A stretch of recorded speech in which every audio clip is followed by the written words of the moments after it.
আর তো চলছে না বন্ধু। কিসের চাঞ্চল্য তোমার রাজকুমার?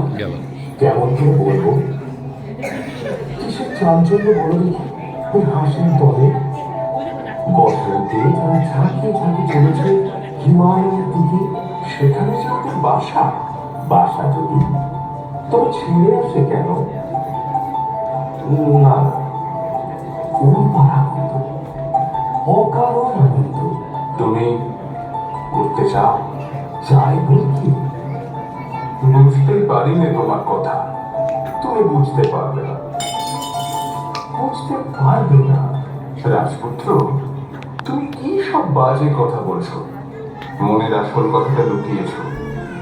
ওগো পত্র লেখা, আমাদের রাজপুত্রের গোপন কথাটি হয়তো তুমি আন্দাজ করতে পারবে। একবার শুধিয়ে দেখো না।